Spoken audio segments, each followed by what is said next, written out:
hear me? Okay. Are you already live?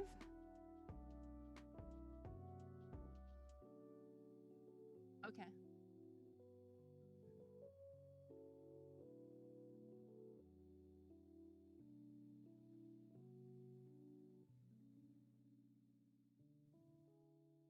I'm well. I'm looking forward to this.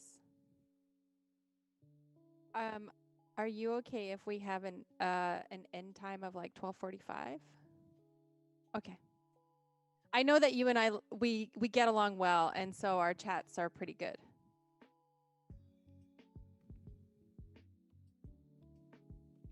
Perfect. That actually works out. Yeah. I need to be somewhere by 1, but it's not far from my place, so.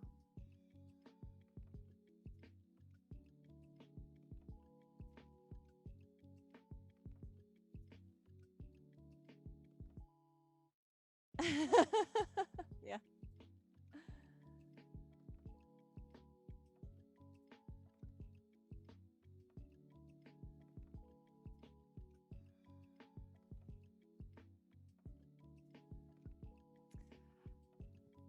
No, I just maybe I'll go to the restroom.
There we go. All right, we are live. Hello, everybody. Welcome to episode number 11 of Mental Health Chat. I am your host, Mental Health Matt, as always, and I'm joined this week by Veronica Brill, poker player, poker commentator, data scientist, social media personality, Nugget stream host, I think is one thing that I says on am your... of all those things, Yeah. Nugget Stream host is what I'm most proud of. I did Awesome. a hell of a good job being a Nugget Yes. host. Yes, you did. And we raised a lot of money for charity, so it was wonderful. Yeah, absolutely. I think that Nugget stream was something that you probably won't see anywhere else. You know, that was a pretty unique. That's the one I send to people when I want to tell them like who I really am. This is the true version of me shining through. Awesome. All right. Well, let's start by kind of talking about the mental health story that you have, right? Because on this channel, obviously the main goal of what we're doing is spreading awareness about mental health topics, but also just allowing people to tell their story in a way that kind of hopefully imparts upon people this idea that there are mental health struggles going on in so many different areas of life. There are mental health struggles everywhere that we can identify, and there are so many different ways that we can communicate to each other and to ourselves that when we're going through something, there are tools we can use to recover. There are communication tools that we can use to connect with other people and try to recover from what we're going through. So let's start by, I guess, talking about your PTSD diagnosis, because that's the topic for today. We're talking about, I titled it Coping with PTSD because it's a very generic sort of title. So let's talk about your mental health story a little bit. Can you give us a bit of background on what you've been through and where that PTSD diagnosis came from? Yeah, and that diagnosis actually, I stubbornly pushed it away, and I was in denial about it for a while.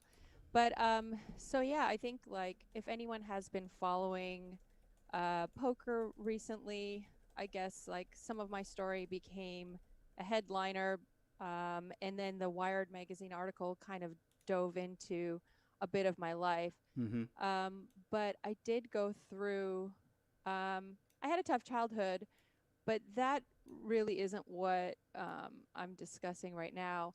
I at one point in my life was married Mm-hmm. and had a son and wonderful child, and I had to watch him suffer through. And when I speak about my mental health, I don't want to reduce anything that he went through, because I Mm-hmm. think what he went through was like 100x worse than what I did. I just watched it and had to help him. But I watched a child. My son passed away at 3.5 years old from cancer, and before he had cancer, he was starting to get sick, and it was just basically a 3.5 year um, painful journey of one hit after another, Mm-hmm. watching him suffer. And um, once he, I'm trying to like take this big journey and like put it into a small Yeah, it place for must you. be But impossible. once once he was diagnosed, and we were told that it was already stage 5, I think. Mm-hmm. Like that time is such a blur for me. It was basically like there's nothing we can do, kind Right. of. Yeah. I I started going downhill, and then watching. It's like we think about like someone, okay, cancer, and then they die, and then and then you're grieving. It's not that. It's watching someone suffer.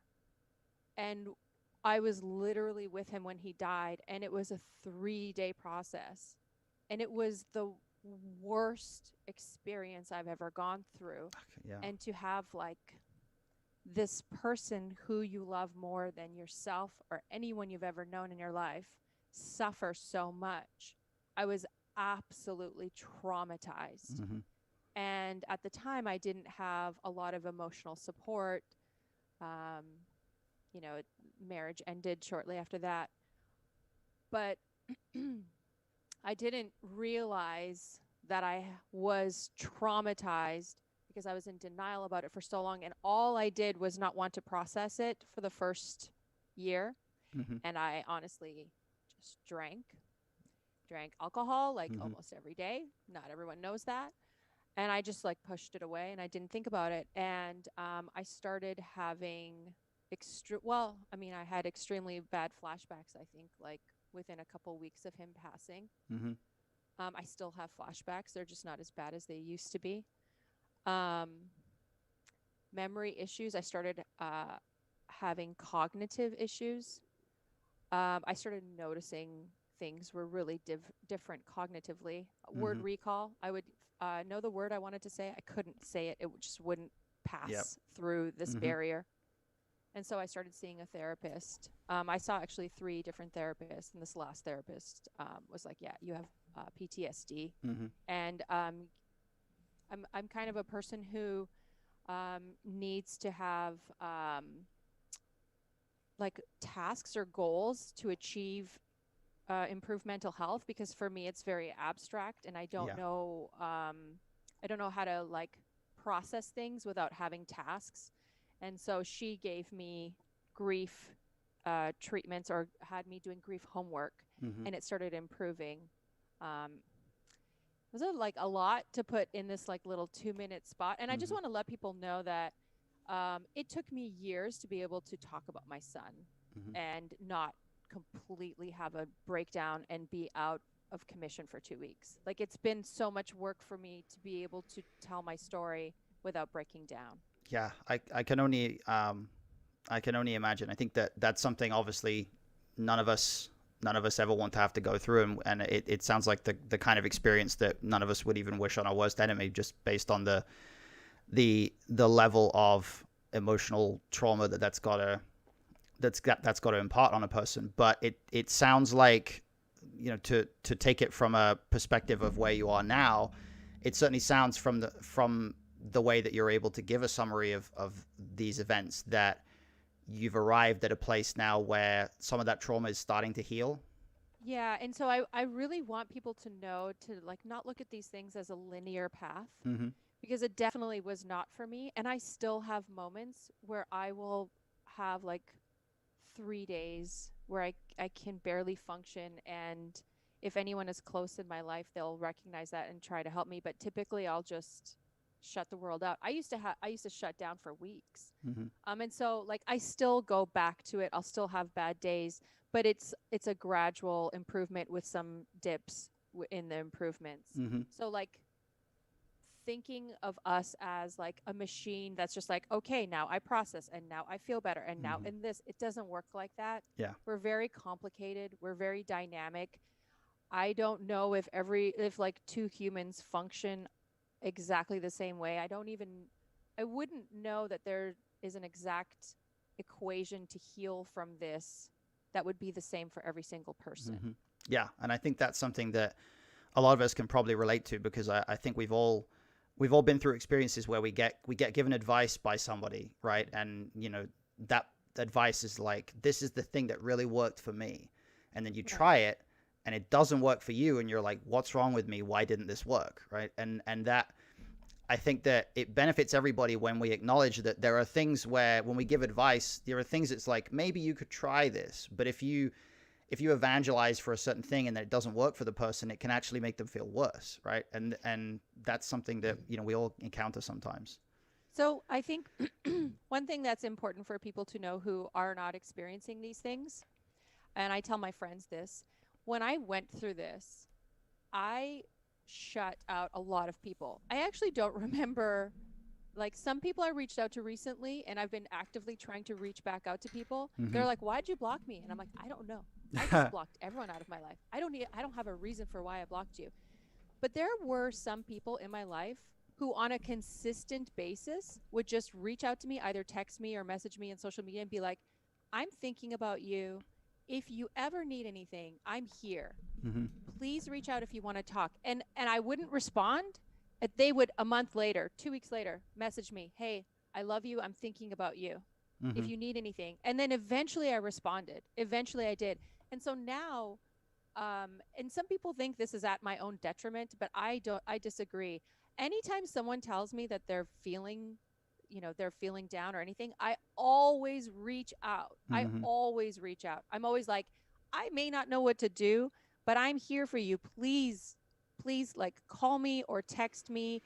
I like, I just, it's the least I can do. And if they don't respond, like, I'm not, I think people should like let go of needing the response when Mm-hmm. someone's gone through something, Yeah. and just put themselves out there, like, I care. Mm-hmm. Here, I'm here and I care, and not actually necessarily just give up because they're not getting a response. Yeah. Yeah. I think so for sure. And I think that the the tricky part, I guess, is that when we when we haven't gone through a certain thing ourselves, it's always difficult to understand exactly to what extent, let's say, a person can really be debilitated by certain things. And I mean, you kind of talked about some of the symptoms of PTSD, and um, it might be difficult for someone who hasn't been through PTSD to understand that your cognitive capacity is impaired and that the flashbacks are a real thing and things like that.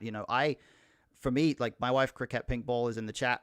Um, she has had flashbacks to things that she's been through. And for me, as someone who hasn't been through PTSD and hasn't been around someone who has PTSD before, seeing that take its toll on her was an eye-opening experience for me, because it made me recognize that no matter what someone does, no matter what she does to explain to me what a flashback feels like, it's still something where, because I don't know what that feels like myself, I have to make a specific effort to say, okay, like, I need to be able to communicate to you that even though I may not understand how this exactly feels right now, that I am going to make myself available for whatever capacity that you might need, and when someone's going through something, that's so important.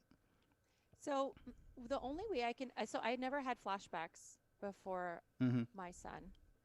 And I remember seeing them in movies and I was like, like, oh yeah, I'm sure this happens.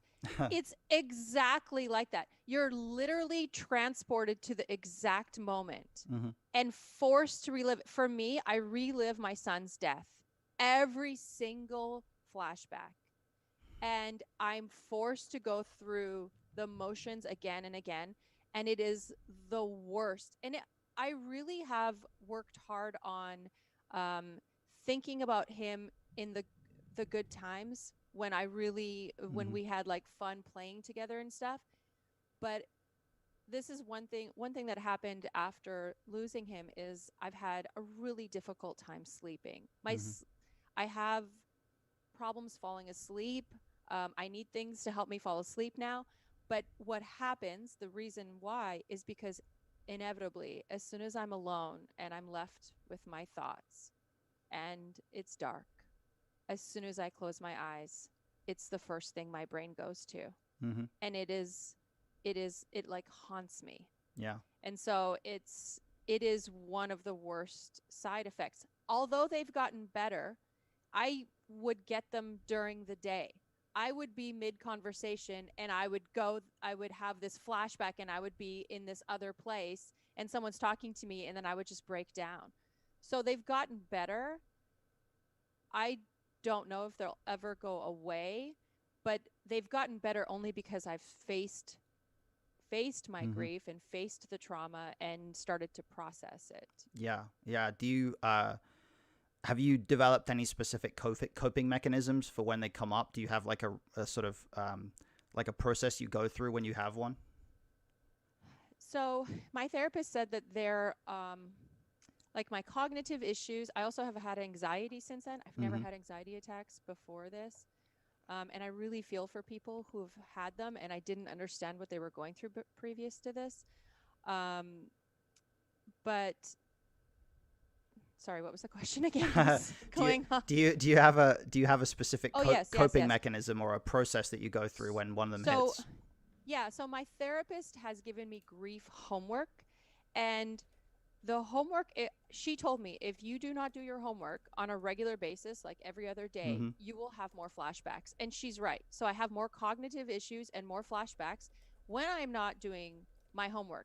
And so my homework is actually, so I take a picture of my son and I look at him and I talk to him and I tell him I'm so sorry, and I think about the good times I had with him, and I just like think about just like the the whole thing, and just be able to really think about that he's Mm-hmm. gone and try to process some of that, and that he's not in pain anymore. Mm-hmm. And so it's really hard to do because I spent the first year or more pushing those thoughts away.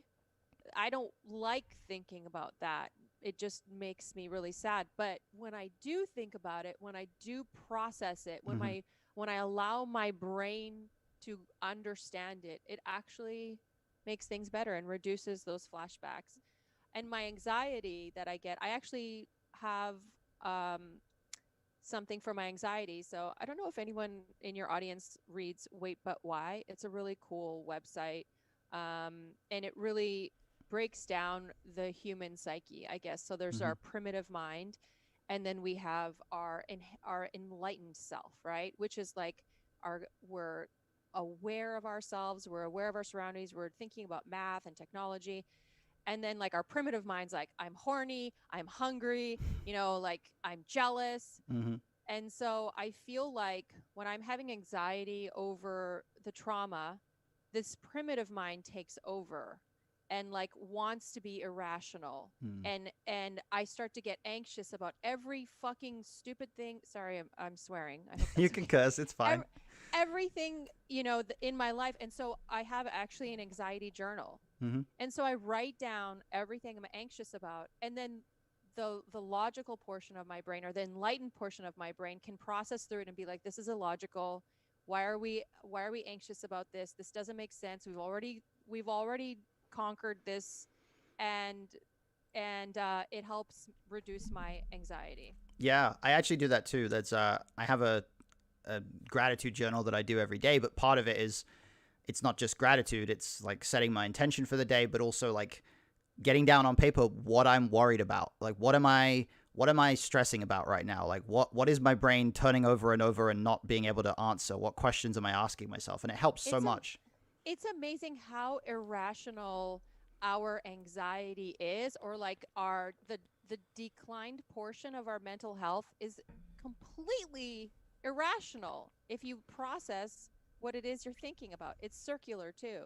It's like it's like constantly the same thing that triggers the same three things that are going in circles, and I'm Mm-hmm. just like, this is irrational, let's go.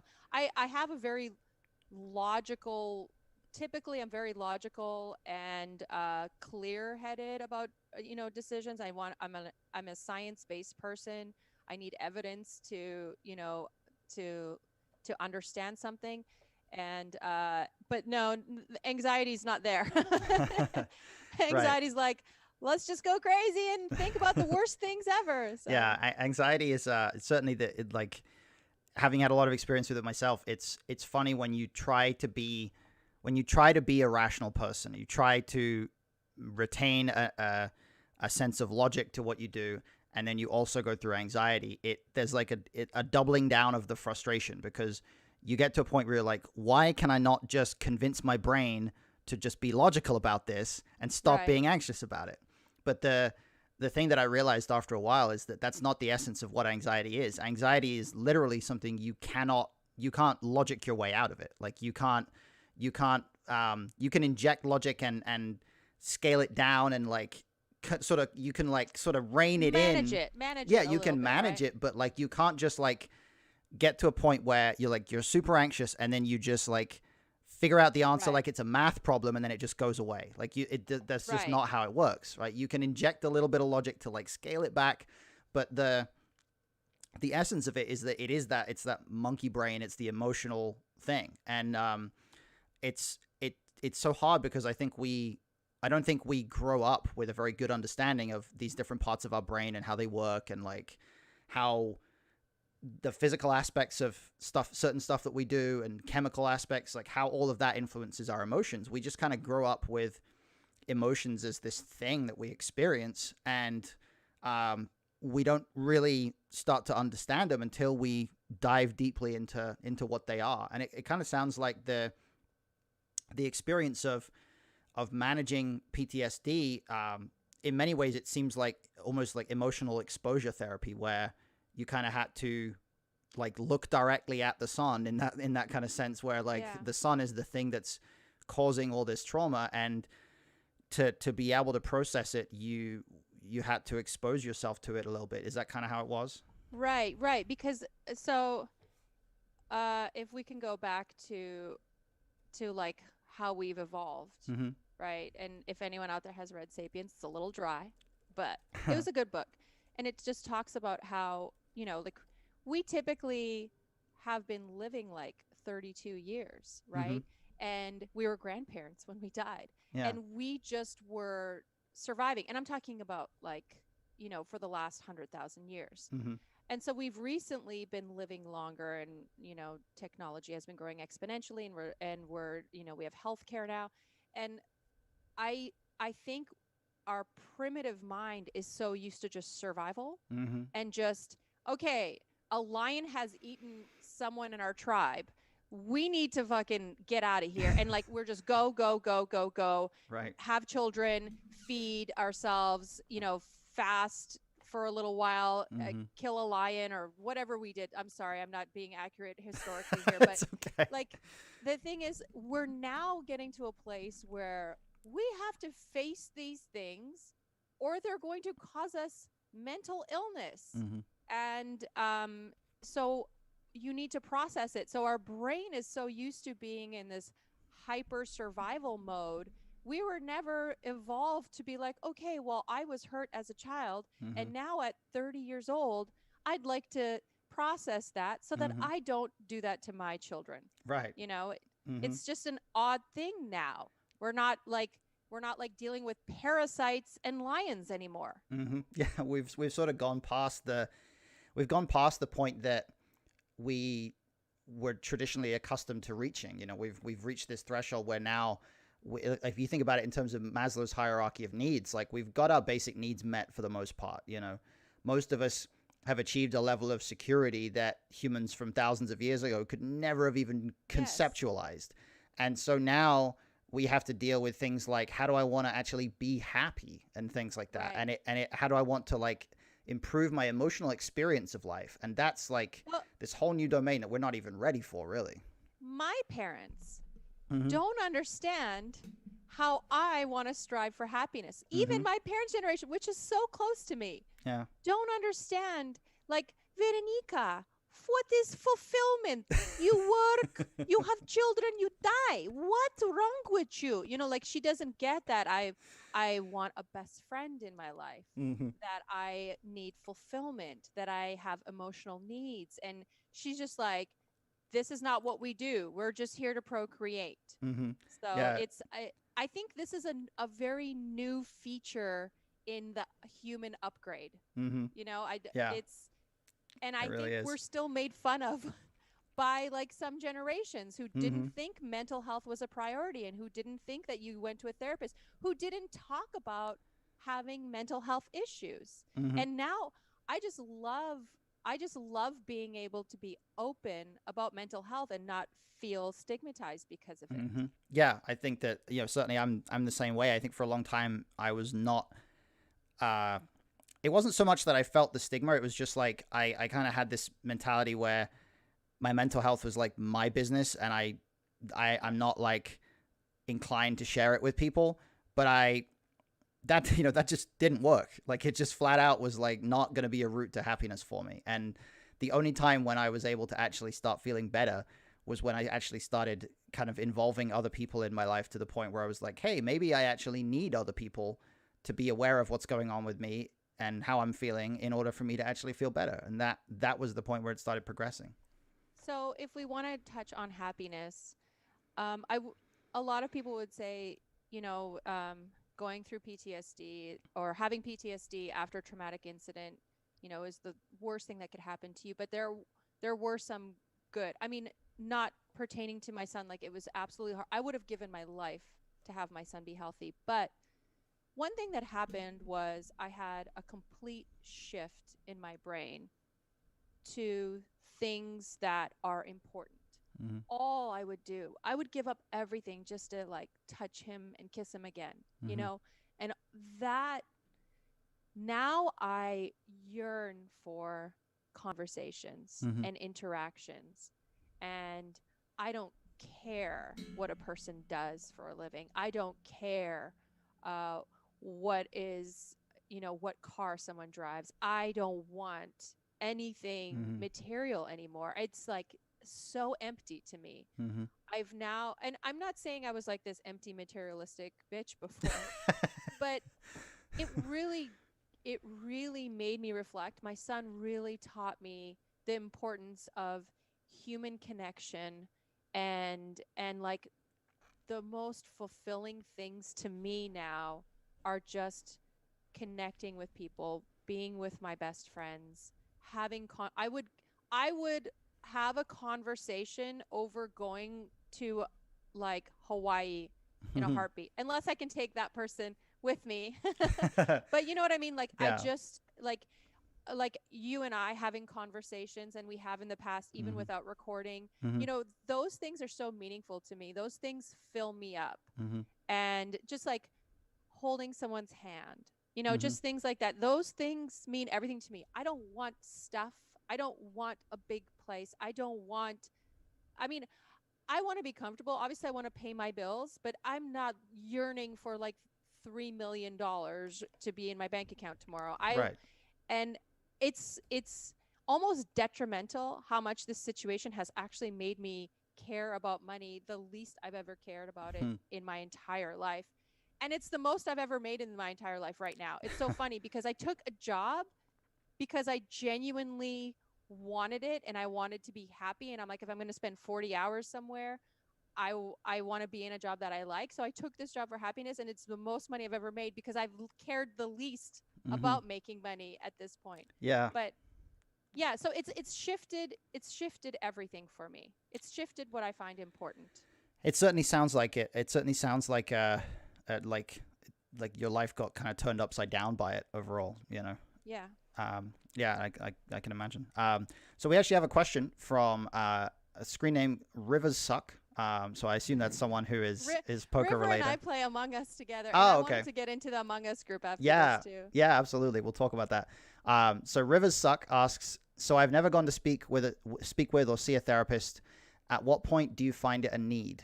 I feel really dumb because my own situation feels like it's not the level of what I hear, but I had an extremely hard time for years coping with 4 to 5 years of self-destruction. He or she says.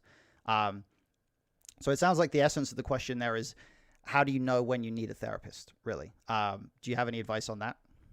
I honestly think this is so like silly to say, and I've heard people say it before, and I think it's true. Like, I think everyone should see a therapist. Yes. I think everyone should see a therapist even like once a month, even if you feel you're doing great. Mm-hmm. It's always good to get a different perspective. It's always good to be kind of get a little realignment. Mm-hmm. Um, and I don't necessarily think, well, like for me, things are therapeutic outside of getting therapy, but therapy, that it's going to be constructive, and it's going to be, I guess, like established to have a goal of like helping you heal Mm-hmm. or get out of whatever bad habits you have. But there are a lot of therapeutic things that you can do that also I think are helpful. Like for me, this pandemic has been incredible and bad. Like I'm incredibly lonely. I'm single, I'm lonely, I live by myself, but it's also given me time to reflect on so much stuff. And I've gone on trips by myself. Like on weekends I'll go to the beach and I'll literally sit by myself with I won't even look at my phone, and I will just lay there and just like reflect and think about like my think about how small I am in this big world and how grateful I should be to have this small period of time for me to experience the world. It sounds really nihilistic, but it's kind of true. We get this small glimpse of time, Mm-hmm. and it's kind of beautiful. Yeah. And so it's giving me time to process like, hey, why have my relationships not worked out. What am I looking for? What were the things within my marriage that weren't working because it was bad before we had our son? And then like what kinds of things, do I want to show to people to bring them in? So anyway, I think like a lot of time alone, I think like vigorous activity, like I do a lot of hiking Mm-hmm. alone, very difficult hikes. And I think that physical exertion on top of like thinking or processing uh, really is helpful. I've come to a lot of like great conclusions on things that I was personally pondering during like a 5 hour vigorous hike where I was like listening to classical music and Mm-hmm. just like processing. Wow. I don't know. What are some of the things that you do? For me right now, what's funny about the whole COVID situation is I don't think I would have started streaming without it. I think this whole channel, the whole desire that I have to start doing something that helps people with their mental health and things like that, that all came out of COVID. It came out of me being like spending less time on poker and more time on other things, and then also feeling like I wanted to have an outlet that gave me more of a chance at, kind of as you mentioned earlier, to connect with people, to have something that I could where I could share my own experience, and hopefully, if I can improve other people's experience of life just by a little bit, then that'll make them feel better and I'll feel better about myself, and everybody kind of feels better, right? It's a win-win. So streaming has been amazing for me in that regard. It's been really awesome to be able to connect with people through the community that I'm trying to build, and it's also given something for me to throw my energy into in kind of a productive, creative way, in that kind of nice sense. So in that regard, I think uh, COVID and the the end result of it has been positive for me in that regard. But also on top of that, like obviously my wife and we have been very cautious throughout this whole thing. For the first like 3 to 4 months of it, we wrongly believed that she was in a very vulnerable category because of an illness she had, but it actually, because the definition of the illness she has is slightly different, she has an autoinflammatory disorder as opposed to an autoimmune disorder. And we didn't recognize that autoinflammatory is basically the inverse of autoimmune, which means you're actually not especially vulnerable to stuff. It means your body kind of thinks you're sick when you're not, in a weird Yeah. way. So we've been taking COVID very cautiously. We've been spending a lot of time at home. We haven't really been going out a lot. And we also don't know a ton of people here in Vegas. Like the people that we do know are largely people that I know through poker, and she doesn't have a ton of family in the US. Like she doesn't have a ton of family around. So like if we didn't have each other, it probably would have been a bit of a lonely experience. But I think that we've each been very grateful for the amount of time that we've been able to spend together, which has been great. I think that we've both grown a lot during this period, and even though there's been difficult periods and there's been times where we really kind of get sick of like, man, I wish this whole thing would end. Like I just want life to be what it was. Like I'm very grateful for the fact that streaming has provided such an outlet for me, and I get to do this, and occasionally people tune in and watch. Can I give you a compliment? Yeah, of I have course. to say that you have been one of the most wonderful people I've had a chance to talk to. And Thank I'm you. really happy that you have this podcast going. And I think not only are you a brilliant poker player, but you're also just really easy to talk to. Thank And you. it's nice that poker has, now another, like, we don't have to just talk hands within poker. Our Yes. community has so much going on. We can talk about mental health.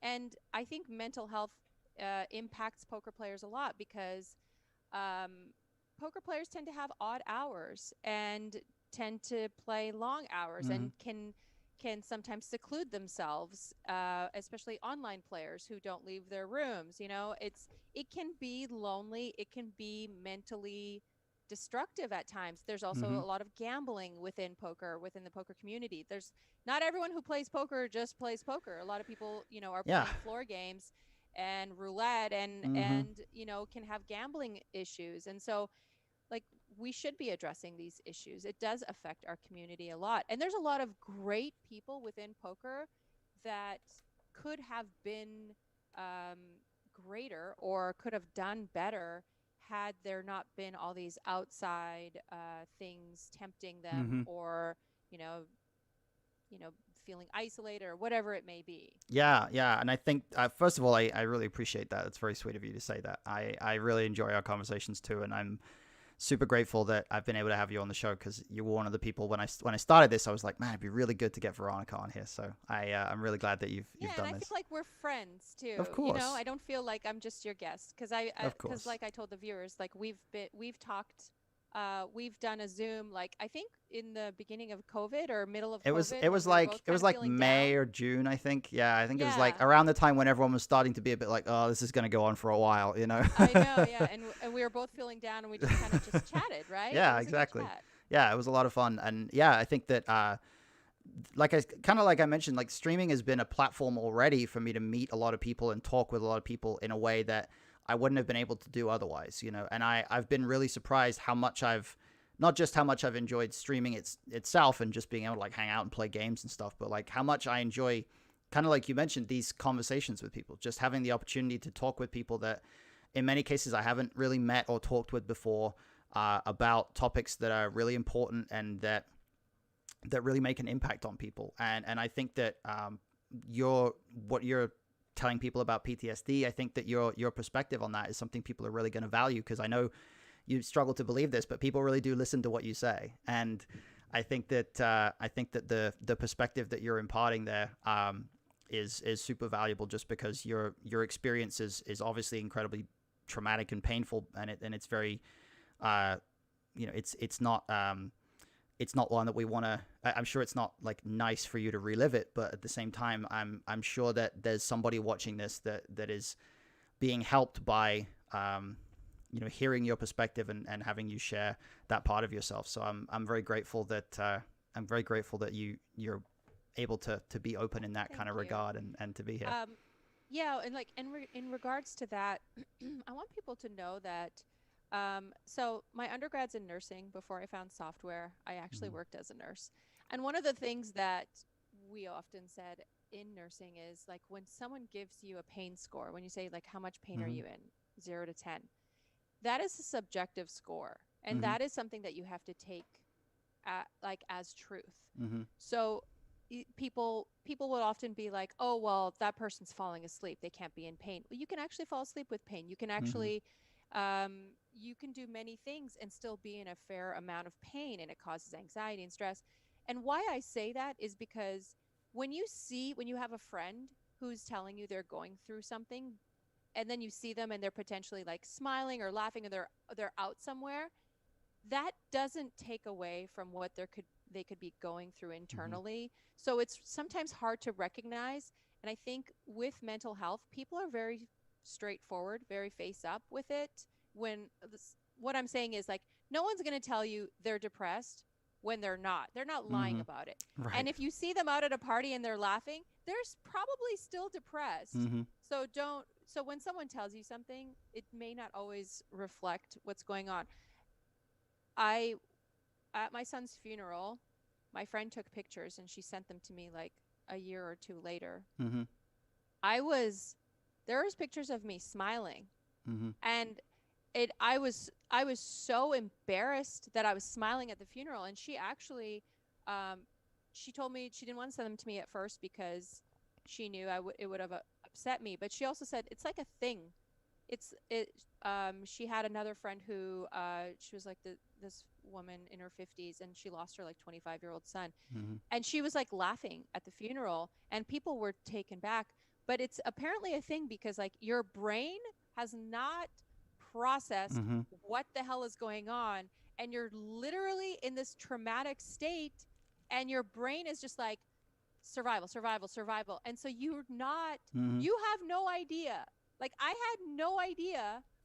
Honestly, looking back, I had no idea I was at my son's funeral. And I was like, not, I was like, I don't know how to explain it. Mm-hmm. I just wasn't there. And so, like, that's an extreme version of it. But I'm just saying, like, when people see people enjoying themselves and smiling. That's not like, oh, they're fine. That doesn't mean Hmm. that. So if your friend reaches out to you, Yeah. just take them at face value. Yeah, I couldn't agree more. I think on that note, do you think that PTSD is maybe something where it's probably more prevalent in society than we're aware of? Oh, I'm sure. Hmm. I'm sure.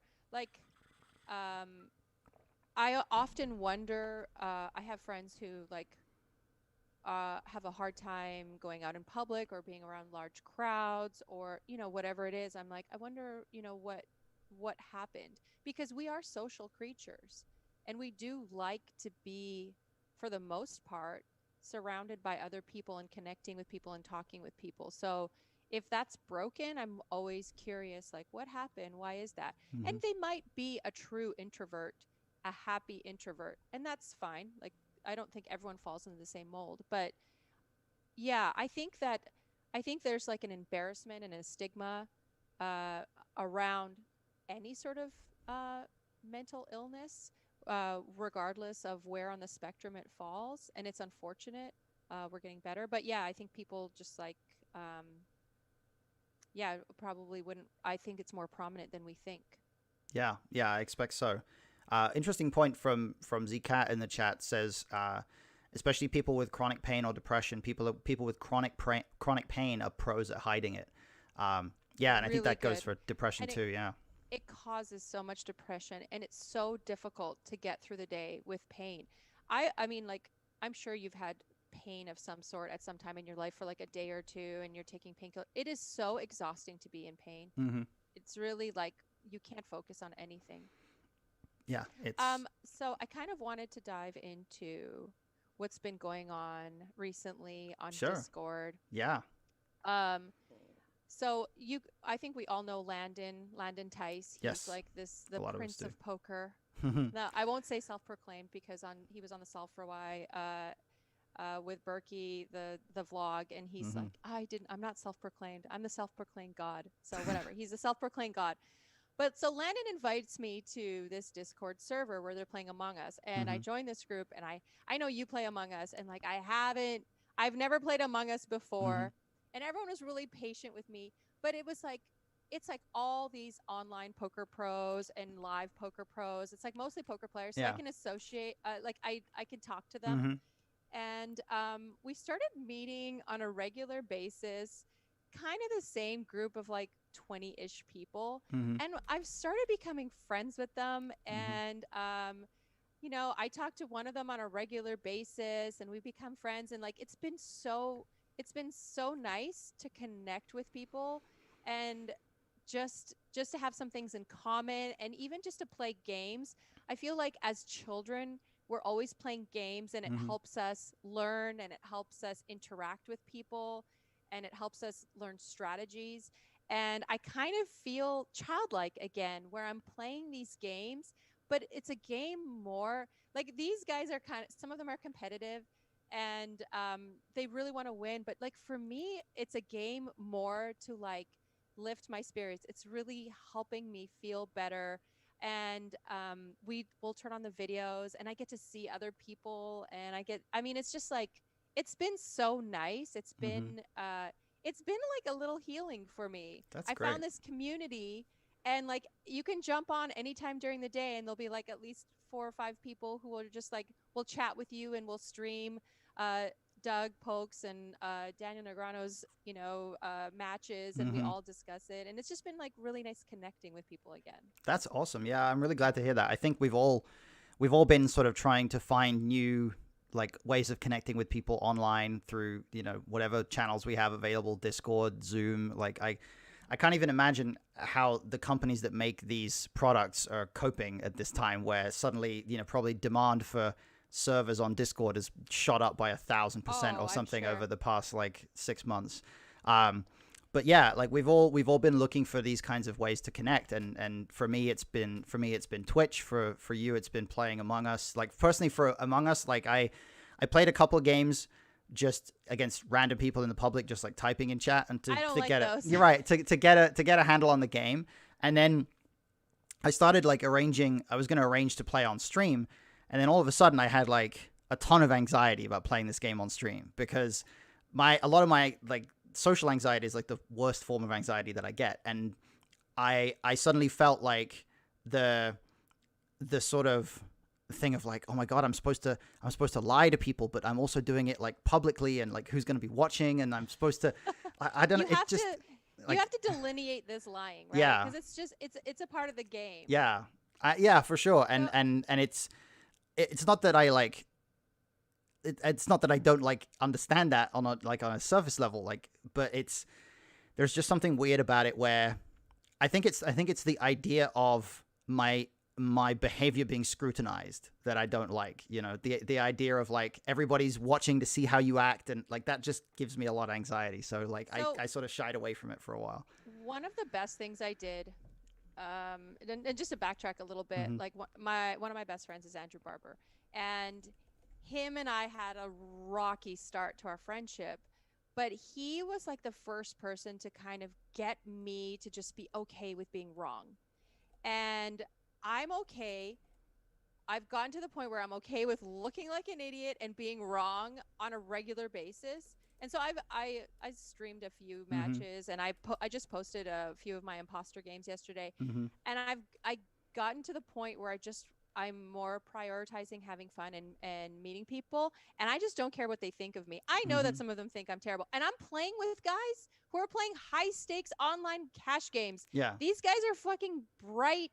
They're brilliant, and occasionally I'll win, and sometimes they call me names.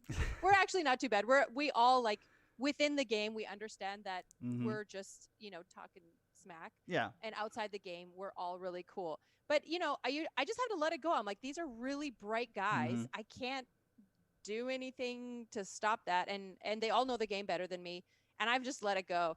I mean, I've been told that was my biggest anxiety, like looking like an idiot in front of people, and I'm just Uh-huh. like over it now. Yeah. What's funny for me is it's like I actually I don't think I care that much about looking like an idiot in front of people, but there's just some there's That's a because weird you're not. That's because you're not, well, right? thank you. You're I mean, I not. hope not. I hope not.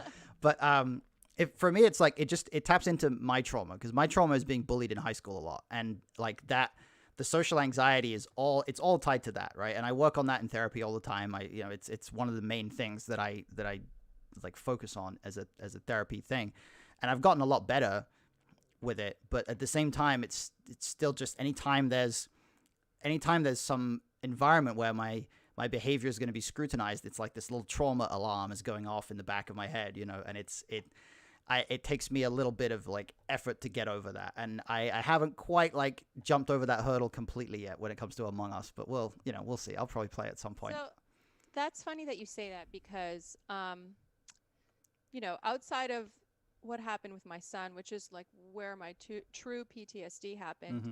I was raised in a really, I would say, what my parents deemed to be a traditional Mm-hmm. childhood. I had a traditional Polish communist childhood. Mm-hmm. My parents were raised without being heard, only to be seen. My my parents raised me in a way where the only thing they thought they had to provide for me was food and shelter. Mm-hmm. So they were not of course, like, they did the best they could. I don't want to talk down about them. We immigrated. Mm-hmm. They worked three minimum wage jobs each. I literally never saw them. Yeah. And I did not they did not have this nurturing caringness about them. And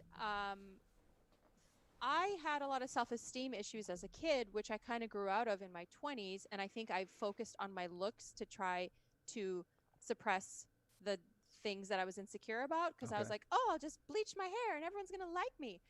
But now, like, after the trauma, I have noticed, and my therapist said it's very common for previous pain, you know, uh, previous traumas, although they may not be as bad, to be triggered Mm-hmm. and come back. And so I told her, I was like, I have a crippling low self-esteem problem. I am the project technical lead of a project I did for a year. I did all the work. I freaking knew from beginning to end the technical, requirements Mhm. of the whole thing. And I would sit in meetings that I was running, and I'd have this, thing playing in my mind, like, you're an idiot. You have no idea what you're doing. These people don't respect you. And it was just, I told my therapist, I'm like, what is that? I used to have this amazing self-esteem in like my 20s and my early 30s. And she's like, it's the trauma from your childhood coming back. Mhm. Because as a child, I felt so insecure because I didn't have my parents' love the way I needed it.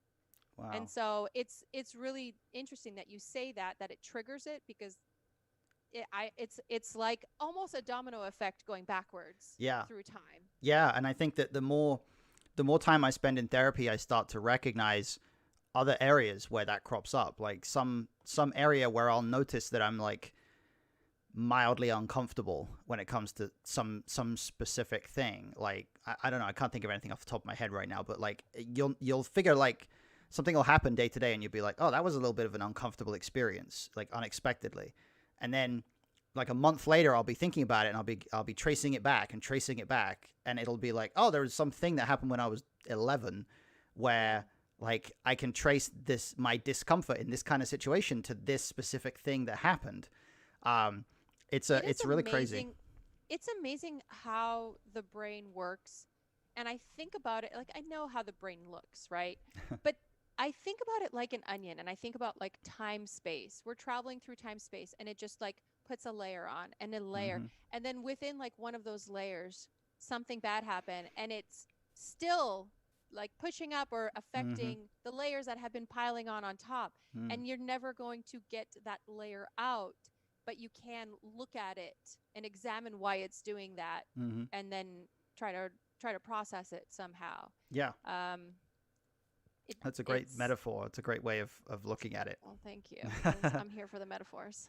Well, it's funny because I think that understand like our knowledge of psychology, it's still quite new. It's still quite a new phenomenon that we've only been studying psychology for I don't know how long, like 100 years maybe. In sort of detail, and I think that a lot of what we know about the brain, particularly for people who don't have like a psychology education or anything like that, we conceptualize it in metaphorical terms. When we talk about things like our insecurities, like and in the term insecurity, it's like it's certainly not a physical thing that you can touch, and you can't like pinpoint like, oh, your insecurities are stored in this part of your brain, but like Right. it's a thing that we conceptualize. And so our own model of our psychology, it really exists in just this weird sort of esoteric conceptual way in our brain, where we think about trauma and we think about it being kind of like you say, it's like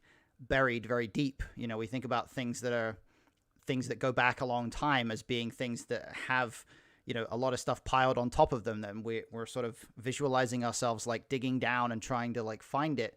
And it's funny to me how I think that when you figure out when you put a label on something, or when you figure out a way to think about it, or a conceptual framework for it, suddenly it somehow gets easier for your brain to process it, and it gets easier for your brain to understand what you're actually going through. Because for me, the first time, and this, I think it was my wife in chat who first told me, like not long after we met. She was like, he was the first one to mention that I probably had an anxiety problem. Like I had never really had anyone tell me you have anxiety before.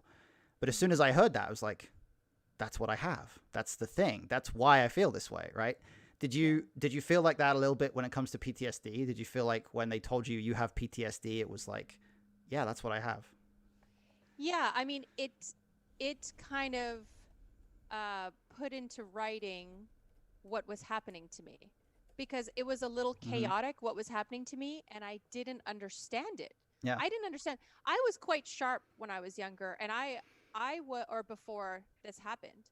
My friends used to be like, "Damn, you have a photographic memory." Like I remember studying in university, and I was valedictorian at Hmm. one point, and Wow. I would I got really good grades, and I remember I had a study method where I would just like look at keywords. I could read something once and have it memorized, and you know Hmm. get get A's.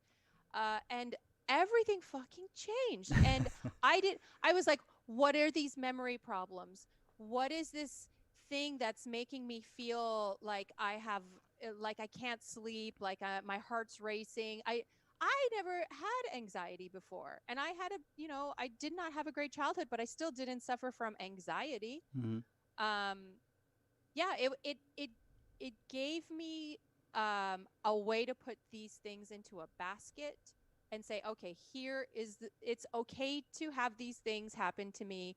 This is what they are, and the reason these things are happening is because I'm not processing a thing. Mm-hmm. So, and I knew I wasn't processed. It was one of those things where I could continue escaping my problem, which would take way more alcohol than I care to admit.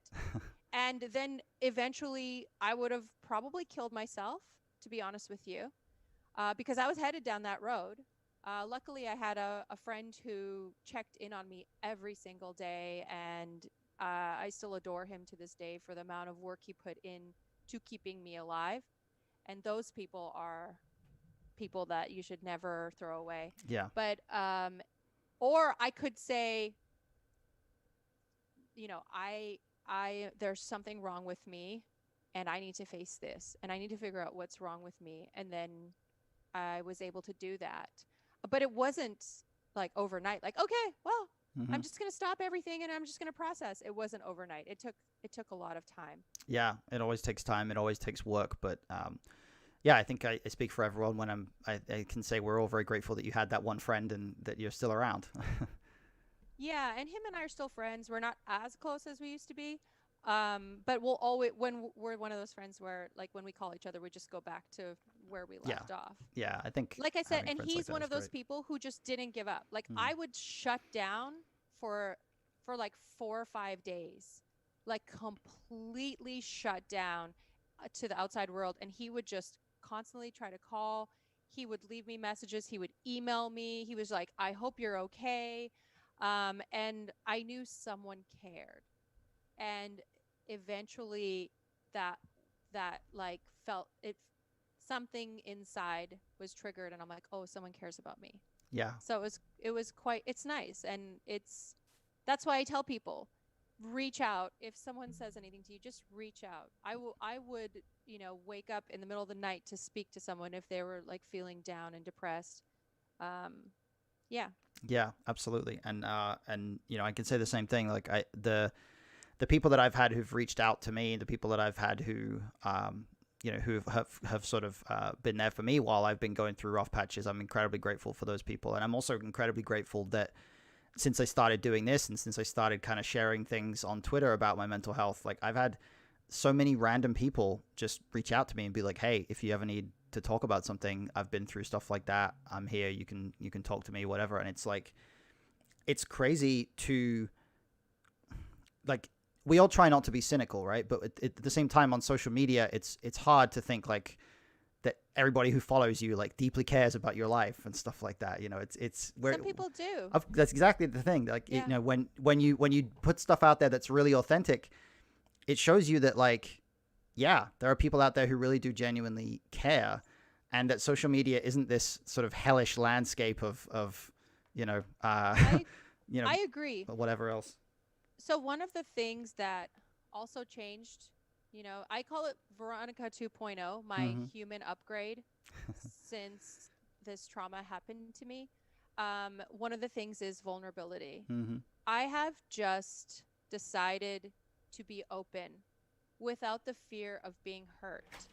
And it's been wonderful because I'm very transparent with most people about how I feel. And this is weird to say because I have a very difficult time letting people in. Mm-hmm. I really want to make sure whoever is in my life is going to be, you know, able to emotionally invest in me. I'm not saying every interaction has to be this like in-depth emotional investment, but someone who's going to be in my life long term needs to invest in me and I in them and growth and stuff like that. It doesn't have to always be growth, but you know what I mean. Mm-hmm.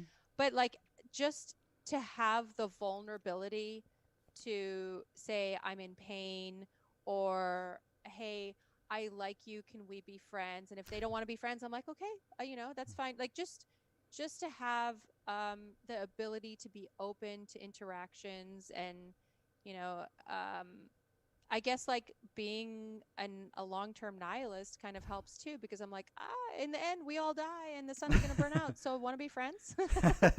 Right. It's like you ever watch Rick and Morty? You seen Rick and Oh Morty? yeah, Yeah, of of course. course. Okay, so it's like Okay, that. okay. Let's do Okay, this. okay, let's do Let's that. do this. We're gonna do this. Oh wow, that's fantastic. That is awesome. That is that is really awesome. Yes, I watch Rick and I Morty. love it. Okay, so I was going to reference that Rick and Morty episode where they it's like several episodes after they go to the alternate universe and then they have to like kill the versions of themselves and take their place to get back to the Oh, real and they world. bury They bury themselves. themselves in the That's the backyard. third episode in season one. I know Okay, that one. good. It's Yeah, one of my you favorites. do know. Yeah, that's a great one. And then a couple episodes later, Morty's like pointing out to Summer, like those are the graves of the real Rick and Morty. Like everybody's gonna die now. Come watch TV. You know all this stuff. That line I think is one of my favorite Rick and Morty scenes, and it kind of reminds me of that. You know, it's the same sort of philosophy, I guess. Yeah, just like enjoy what you have. I don't know. It sounds so like everybody's saying it. Like material things won't make you happy. Like Hmm. you got to pay your bills. You got to get into a spot where like you're comfortable and you can like go to Whole Foods. But like for the most part, the most fulfilling aspects of my life have been just spending time with someone I love or someone I adore or whatever that may be. That's really all I yearn for. It's all Hmm. I crave now. Yeah. Just like good conversations and Hmm. when I go on a vacation, I don't care about yachts and I Hmm. don't care about five-star hotels. I want to stay somewhere that's near a farmer's market where I can go grab a coffee with my friend and or friends and like go to the farmer's market and talk to the locals. Hmm. That's what's really important and helps with growth. Yeah. Emptiness won't help with growth. I'm not saying like you rich people out there, good. I'm like super happy for you. Like I think I'd be happy in a Ferrari too. But like I don't know how much growth a Ferrari would get me. Right. Am I deviating too far from Oh this? no, no, it's fine. It's all good. We're very open to discussing whatever comes up on here. So I think well, I'm sure we've probably had way more random stuff discussed on here in the past, so it's fine. But speaking of random stuff, or speaking of stuff that's not particularly connected, I want to talk a little bit about the sort of time that you've spent in the public eye, I suppose, in the last few months in a couple of different ways, just based on the article that went out about you on Wired and the controversy that you were involved in. For anybody who uh, isn't familiar, anybody who's not involved in poker, Veronica was involved in uncovering a very large, I guess you'd call it, cheating scandal within poker that so far has not been proven to a legal extent sufficient to actually prosecute anybody, but has been proven by anybody who actually knows anything about poker. Well, yeah, and we have to keep in mind that like we're talking about civil court, which is different than criminal, Mhm. right? So there's nothing about the criminal court. Civil, because of a legal loophole within California, we were unable to sue for what they claimed to be gambling losses, which Mhm. was not what I felt I was suing for. But yeah. Right. Yeah. So the man responsible is Mike Postel, who anybody who is involved with poker has probably heard of by this point. The story was featured on ESPN. You were featured in a profile or an article on Wired.com, which I thought was a really well written article. Really, it really seemed like they did their homework in terms of talking to you and finding out about you and things like that. So I'm curious how this whole affair has affected you on a personal level, because obviously it's got to have been a very, very stressful thing to go through. Um,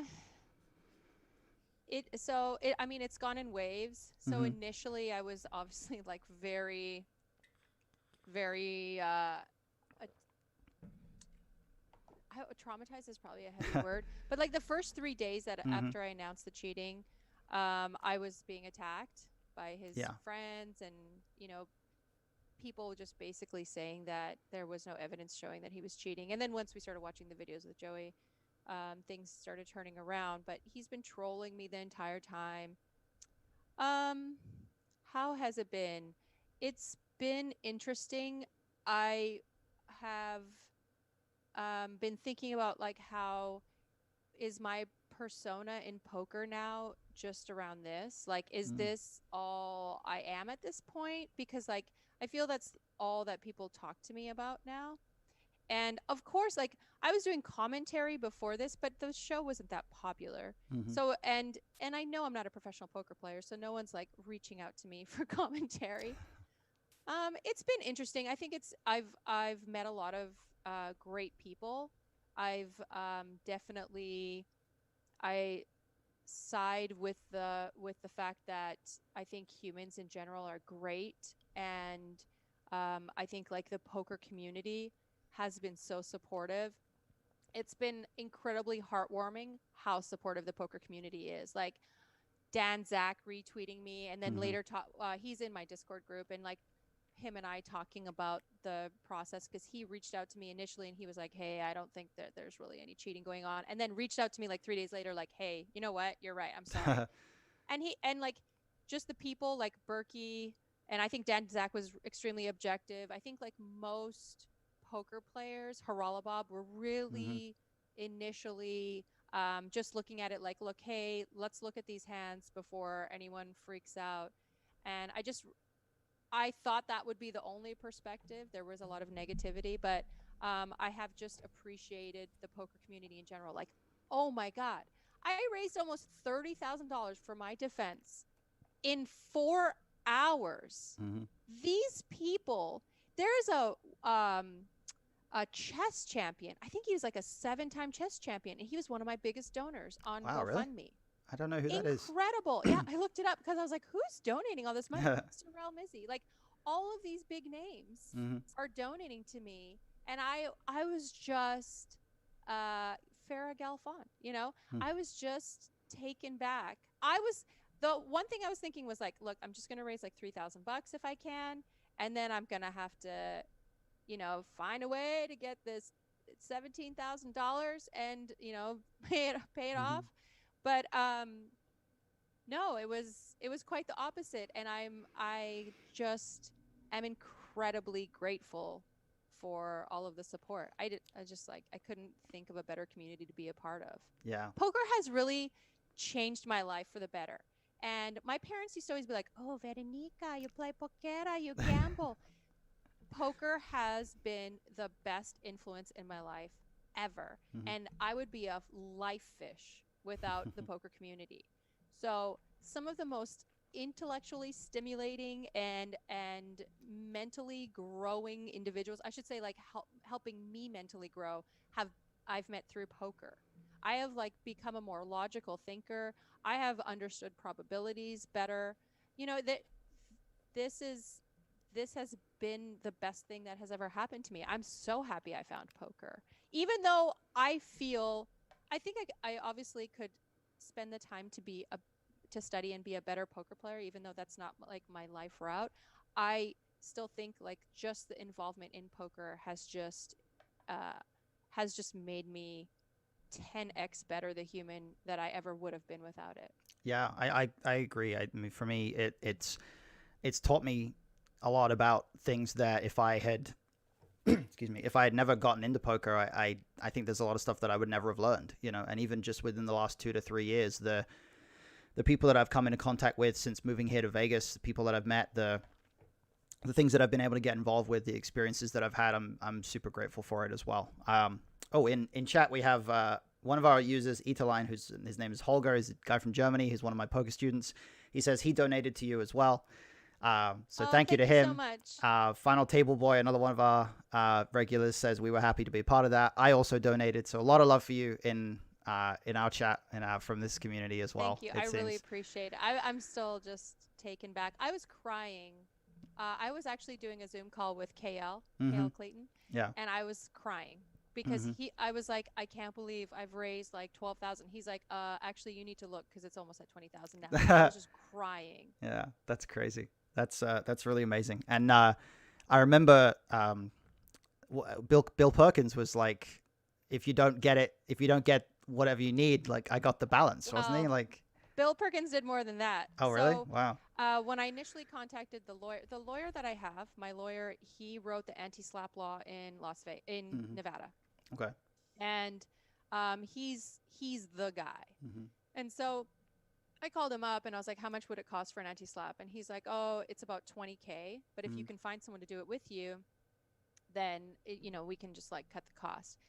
And I reached out to people, but like, let me, let me say, like, when you reach out to people, don't have an expectation of what they're going to do, Mm-hmm. because you have to understand where they're coming from. So I reached out to Doug Pogue, and Mm-hmm. I reached out to Harala Bob, and a few of those, Joey, a few people who are being sued. And I was like, hey, would you guys want to split this with me? And I am in a different place. Mm-hmm. I have been in the forefront of these accusations, and I have been blabbing my mouth for the last year. I've been telling the truth, Mm-hmm. but still blabbing my mouth. And these people, like Harala Bob, just put out some tweets. Yeah. He's not in the same boat. So I totally get that they're kind of not wanting to be in the same boat as Yeah. me. So I just was just I like none of that bothers me. I think Mm-hmm. that's fine. And so I was like, okay, I need to I need to just do this on my own. And so when I started this, I was about like $2,000 or $3,000 away from my $20,000 goal. And then Bill Perkins reached out to me. He followed me first. I just want to let everyone know I've got some clout here. Mm-hmm. And I followed him back, and he's like, um, I want to fund a war. And I was like, Wow. I'm fucking ready. You got the right girl. And I was like, do you know how much this war is going to cost? And he's like, well, just let me know. And I spoke with the lawyer, and let's just say he shipped me under 200K, like literally the next week. Wow. That is Yeah. And so we're just wow. waiting. It's sitting in a trust. None of the money that anyone has given me is like near me. It's in a trust. Yeah. So Bill Perkins money, and then the money from the poker community is sitting in a trust, and we're just waiting. Haven't been served yet.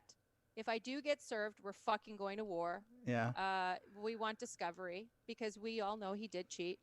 And if I don't get served, if this all gets dropped, I'll give Bill Perkins his money back, and I'm going to take that money and I'm going to give it to KL for his van. Wow. Yeah, that's Yeah. fantastic. Yeah, and that's it's really amazing to hear that someone like Bill, who ostensibly, like, he would have every reason to not really care that much about this whole thing, right? Like, he doesn't, he's under no obligation. He wasn't part of it, but out of generosity and out of his desire to be a part of helping set things right, because he's seen Yeah. the evidence and he believes that there was cheating occurring, which everybody who knows what they're talking about believes. To have to have him come out there, it's kind of gratifying, honestly. It gives me confidence that there will be a resolution in your favor and in the community's favor in this regard, because ultimately, like, when the guy who's got all the money is coming to you and saying, I want to go to war with this guy, like, And that you know what, that though? doesn't usually Well, end badly for the guy who's going to war. we have won. I always say this. We Yeah, have won. I mean, he has been recognized as like, we all know he cheated. that's true. Yes. We all have outed him in the poker community. I didn't initially post any tweets to go make money off of anyone. Mm. I posted tweets because I thought the person running the game was incompetent, and I wanted someone from the outside to look at some of the hands that he's played. That's all I wanted, because I didn't think Stones was doing anything. And so I feel like I've accomplished my goals. I got him off of the game. There's no more cheating. Stones no longer has a live stream, which is unfortunate, because it was like, I like live streams. I love Yeah. watching live at the bike. It's a fun community to be a part Mm-hmm. of. Especially if the commentators are talking to the people in the chat. It's just fun interacting, and Sure. it's fun watching the characters. And when I was doing commentary, I was always like trying to build up the characters within the show. But so, like, I feel like we've accomplished, we as in the poker community, me, I feel like I've accomplished my goals. I I feel like this is a shining example of the law being too far behind what technology is, Mm-hmm. even though I don't think they use sophisticated technology to cheat. But Mm-hmm. this is a shining example of like the law being completely incompetent in being able to recognize that there was cheating. Yeah. And as technology increases exponentially, we really need to change the people that we hire to investigate these kinds of things. Like, we Mm-hmm. need to have some professionals. We need to have like people who understand how live streams can get hacked. I don't think they hacked it. Is it complete inside job.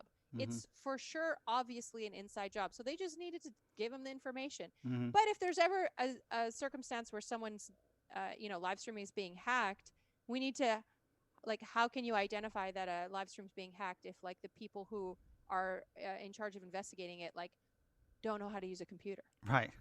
Yeah. or don't even know anything about poker? Yeah. It's a difficult business, but like I say, I think the fact that Bill is willing to essentially just throw money at the problem until it's resolved is actually I really love it. really comforting. Yeah. I love So it. if Postle's listening, I hope he's very very afraid right now because he should be. Postle, you're a cheating scumbag. Yes. Get off my channel. In fact, Get off my channel, you scumbag. you're not welcome if you're here. Yeah. So I think that we've covered a ton of stuff. I'm very conscious that you have somewhere to be, so I don't want to keep you too long. But what I do like to do to wrap these things up after a really great conversation is to kind of end with to kind of end on a positive perspective and to end with a bit of advice for the audience. So if you had anything that you could pass on, maybe from your experiences with PTSD or anything in that area that might help. Oh, sorry, we have one question. I almost missed this. Riversuck asks, "What's KL's story?" Oh, so KL has a genetic. Um, I feel so bad because I don't know what his condition is offhand, what the Mm-hmm. name for it is. I'm sorry, KL, but basically he's a quadriplegic, Mm-hmm. and because airplanes cannot, you can't go into an airplane with a wheelchair. Like, they have to store your wheelchair, and he can't sit without his wheelchair. Mm-hmm. And so he can't fly, so he needs to drive places. So he can go play poker. His dad, actually, you might have seen KL in Daniel Negreanu's vlog Mm-hmm. in, like, 2018, I think it Yeah. was, Yeah. that he won a seat into the main event of the World Series of Poker, and he actually um, Cashed. outlasted Daniel that Oh year, which yeah. was awesome. And Yeah. so his dad shows him his cards, and KL's brilliant. He's a Mm-hmm. fucking brilliant kid. And he just, like, looks at the cards, memorizes it, knows what's going on, tells his dad what to do. Mm-hmm. I've had an interesting conversation about it. Like, I'm like, what if your dad disagrees with your decision? Because his dad plays poker. Yeah. So, so yeah, KL needs a van to travel, and he needs a specific, modification that can hold his chair. And the thing that people don't understand is that we all say, like, oh, the government should be in charge of getting these people vans. It's not that easy, actually. It's kind of a reimbursement program. I know, because my son would have Mm-hmm. needed to be in a van, because he was in a wheelchair. And what you do is you have to buy a van, then you have to get it modified, and then you send the receipt to the government, and they'll pay for a portion of the modifications, if that. Wow. And they usually decline everything. And so they won't modify a van if it's not, like, in at least 2 years old. It's got to be fairly new. So you're in this, like, and no one will modify a van if it's on lease or you have payments on it. So you have to Yeah. buy it with cash. Oh my. It's crazy. So it's basically impossible to get a van. The one he has is broken down. So I actually started a GoFundMe for him, and I created a video on my YouTube channel, just like a stack KL, like, we got to get KL to the series so we can stack him. It Mm-hmm. was, like, more of a joke, but Yeah. really what I wanted to do is raise money for his van. So any money that I don't use for the legal fees, I'm giving Bill Perkins his money back if we don't use it. And then if we, again, don't use whatever I raised for my legal fees, I'm going to give to KL towards his van, which would be like half the van. I was Wow. also thinking, like, I wonder if I could move to a cheaper place and, like, actually finance the van myself, put that 30K down Wow. and then finance the rest. But I'd have to see if I can make those monthly payments. Wow. That's an I'd get rid of incredible. the Audi, like, If fuck you it. I if can you do still. that, that's an incredible gesture. I don't know. I don't, like. I'm just. These are thoughts that I've had. Like, how can I get this man a van? Like, Mm-hmm. I need to get him a van. Yeah. Well, let's hope that we as a community can come together to help out with that. Did you want to? Do you have a link for the GoFundMe that I can put in the chat for people? Yeah, I can send you the. You want me to send it to you right Yeah. now? If you send it to me on Zoom, I can put it in the Twitch chat. All right. Asking me to do all these things while I'm in the middle of an interview. Sorry. Now let me find this. You're one of the few chaotic. guests that I know well enough that we can just be casual like this. With the other guests, it's like it seems unprofessional if I do this, you know. If I ask you to send me something in Zoom chat while we're doing the interview. Okay, here, I got it. I got it. Let's get into the chat. All right. Oh, someone else asks, what's next for you professional wise? Final Table Boy asks, what's next for you professional wise? Professional wise, Mm-hmm. so honestly, I've been thinking about poker and how, like, so this Discord group has really given me back some thoughts about poker. And I was thinking, like, I don't need to be as good as these young guns in the group, but I really used to love the game of poker. I really loved the strategery within it. Mm-hmm. And I loved thinking about the probabilities and the perceived ranges of your opponents Mm-hmm. and how those change through, the flop and the turn of the river. And so I was like, maybe I wouldn't mind, like, I love Omaha 8. It's one of Mm. my favorite Fun games. game. I wouldn't mind putting a little bit more time into doing some studying and maybe focusing on a few tournaments at the next World Series, which I kind of Cool. did. Mm-hmm. So I did the ladies event and the Omaha 8 event, the 1500 Omaha 8, and I did like a regular 1500 Hold'em event, but which I cashed in the Hold'em event and Good the ladies job. event, but not the '08 event. I made day 2 on '08. That's But good. yeah, just like focusing a little more on poker now that I'm like a little more awake. And I don't know, I'm trying to find a balance between my ambition and just being happy. Like, do I really want to grind to clear like a little bit more every month in a more stressful position? Or do I just want to, because I really love my job and enjoy it, do I just want to now find like people to surround myself with whom I love, which I do have some of those, but like more finding a relationship now that Mm-hmm. I know what's important to me and what I want, and I'm like calm and ready for a relationship. Maybe try to focus on that. Um, yeah, I think like 5-year goal. Maybe I hopefully would finish like the technical portion of my master's. I still Mm-hmm. haven't finished my master's, so Okay. maybe do Cool. those technical requirements without actually like finishing the degree because it's too expensive. Well, at least hopefully it can be a long-term project, right? You can spread the cost out, or whatever, however it works. I'm still not sure I how get it degrees work online here. and I could do it online. Everything's like almost free online. I don't think anyone needs to go to Harvard anymore. I guess the people at Harvard are probably pretty unhappy to hear you say that, but you're probably right, to be Hey, honest. my master's is from Northwestern. Come on. Okay. It's a pretty good school. I don't think Yeah. you need Northwestern on your resume. Yeah, I still don't know which schools in America are good, but they all sound impressive to me. So Northwestern's a top tier school. nice. Okay, Definitely. awesome. I think we have one more thing, and then I'm going to come back to that point to finish off. So Veronica Rivers Suck says, Veronica, can we get you to make a PGC thread, which I think is poker goals and challenges on 2+2, and get you to mid stakes online? So he wants you to become an online grinder. I think it doesn't seem like there's much chance of that. Um, I think that would be like a decent goal for if I didn't have a full-time job. Like my Hmm. job takes a lot of my mental bandwidth.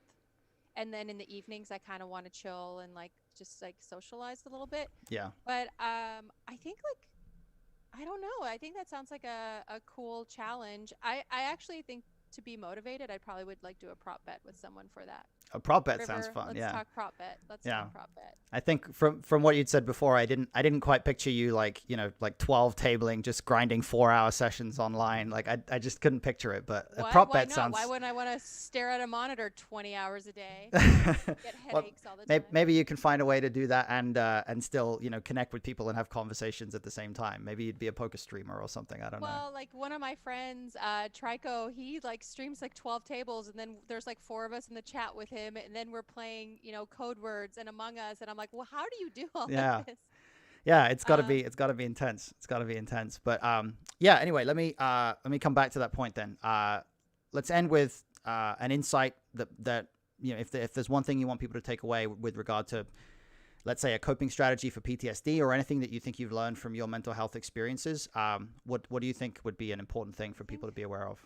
like probably the most important thing is just like being vulnerable, like Hmm. being okay with how you're feeling, and it's not wrong, and just um, reaching out to people. You'd be Hmm. surprised how many people would actually be there for you, even though you may not know them that well, which is what I've found in like some of these Discord communities. Mm-hmm. And then I think honestly, like you said, you journal, and like I have my anxiety journal. I think just writing down what you're feeling, and that gives you like something concrete to reflect on. Yeah. And it's nice to look back and see like potential growth from these situations where you were not feeling well. Mm-hmm. So I have like my journal right here with me, Oh, nice. and like I got mine too. I jot down lots of things in I here. got I mine have too. ideas too. Mine's a fancy leather notebook. I splashed out on an expensive notebook to make myself use it, and it worked. Yeah, and I honestly, like, I'm anti-paper. Like at work, it irritates me when people like write things down. I'm like, you have a computer, everything should be on there, because it's Mm-hmm. so easy to search things on a computer. Right. But I like, for myself, for my anxiety, for like my thoughts, I like paper. Mm-hmm. So Yeah, paper is good. So yeah, thank you very much. I think we're all very, very appreciative. Certainly, this can was a I great conversation. can I say one more Oh, of thing? course, go ahead. Uh, I I'm super grateful to have met you and Likewise. connected with you, and I think you're an incredible human being. I'm really proud of you for putting yourself out there and doing this podcast, and Thank you. um, I appreciate you having me on. So I think really highly of you. I admire you. So and I as much as you talk about your wife, I'm so happy you guys have like a wonderful relationship. You seem like a great husband. So Thank you. I appreciate I it. appreciate you having me on your I'm show. glad we connected as well. We'll talk soon, I'm sure. But for now, I'm very grateful for you being here. Thank you for a great 90 minutes of chat, and we'll see you soon. I'll let you hop off the Zoom call, and I'll carry on talking to the chat. Okay, All thanks. right. Take care. Bye bye. All right, guys. That was Veronica Brill. So thank you very much to Veronica for joining us. That was a really, really interesting conversation.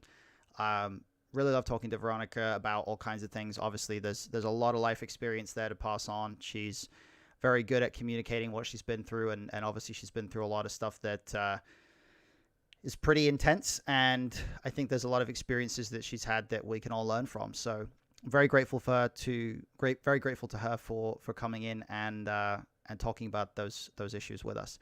So what we're going to do now is I'm going to briefly cut the stream off, and we're going to go back to streaming just on Twitch. So we're going to go from, we're currently on Twitch and YouTube, but we're going to go back to just Twitch.